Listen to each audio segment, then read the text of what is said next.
Praise the Lord, hallelujah. സഹോദരന്റെ Sabbath ദിവസം തിരുസഭയെ സംബന്ധിച്ച് ആനന്ദദായകമാണ്. കാരണം ലോകത്താൽ ആകർഷിക്കപ്പെട്ട ഒരുപാട് യുവാക്കന്മാർ നശിച്ചുകൊണ്ടിരിക്കുന്ന ഈ കാലഘട്ടത്തില് വിശുദ്ധ പദവിയിലേക്ക് ഉയർത്തുന്ന രണ്ട് യൂത്തന്മാരുടെ ഹീറോസ് ആയിട്ടുള്ള കാർലോ അക്യൂറ്റസ്, അതുപോലെ തന്നെ പിയർ ജോർജിയോ ഫ്രസാറ്റി, രണ്ട് വിശുദ്ധരെ. രണ്ടുപേരും ഇറ്റലിക്കാരാണ്.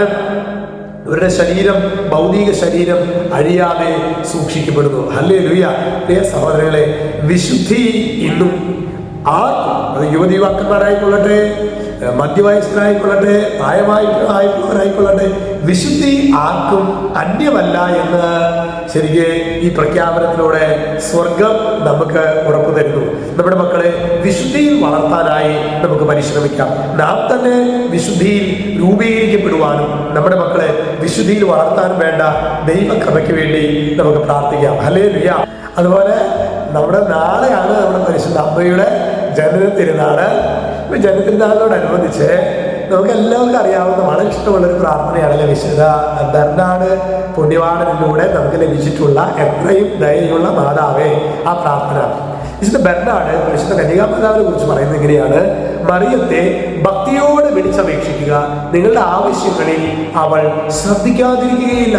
മറിയത്തെ എങ്ങനെയാണ് ഭക്തിയോടെ വിളിച്ചപേക്ഷിക്കുക? നമ്മുടെ കുടുംബ പ്രാർത്ഥനകളും അമ്മയോടുള്ള പ്രകീർത്തനങ്ങളൊക്കെ എങ്ങനെയാണ് എന്ന് നമുക്കൊന്ന് ആത്മശോധന ചെയ്യാം. പ്രത്യേകിച്ച് ഇന്നത്തെ കുടുംബ പ്രാർത്ഥന, നാളെ തിരുനാളിനോടനുബന്ധിച്ച് ഇന്നത്തെ കുടുംബ പ്രാർത്ഥന, അതുപോലെ നാളെ നിങ്ങളുടെ ദേവാലയങ്ങളിലൊക്കെ ഒരു 1-2 മണിക്കൂറൊക്കെ തമ്പുരാന്റെ സന്നിധിയിലിരുന്ന് പ്രാർത്ഥിക്കാൻ അവസരമുണ്ടെങ്കിൽ തീർച്ചയായിട്ടും നമ്മൾ നിർബന്ധമായിട്ട് അതിന് പോകണമെന്ന കാര്യം കൂടി ഓർമ്മിപ്പിക്കുകയാണ് കേട്ടോ.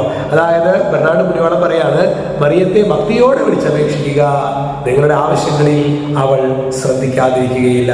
പ്രിയ സഹോദരങ്ങളെ, ഏറ്റവും വലിയ ആവശ്യമാണ് നമ്മുടെ തലമുറയുടെ വിശുദ്ധീകരണം. നേരത്തെ 2 യൂത്തന്മാരെ വിശുദ്ധരെ കുറിച്ചിട്ട് നമ്മൾ കേട്ടില്ലേ പ്രിയ സഹോദരങ്ങളെ? നമ്മുടെ മക്കൾക്ക് അങ്ങനെ ഒരു ചിന്ത പോലും ഇല്ല അല്ലെ?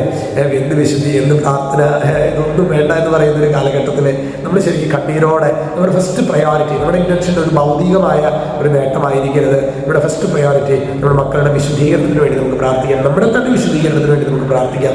സ്വർഗം നമ്മുടെ ജീവിതത്തിൽ ഇടപെടട്ടെ. എല്ലാവർക്കും നല്ല ഒരു പരിശുദ്ധാമ്മയുടെ ജനനത്തിന് എല്ലാ പ്രാർത്ഥനകളും നേരുകയാണ്.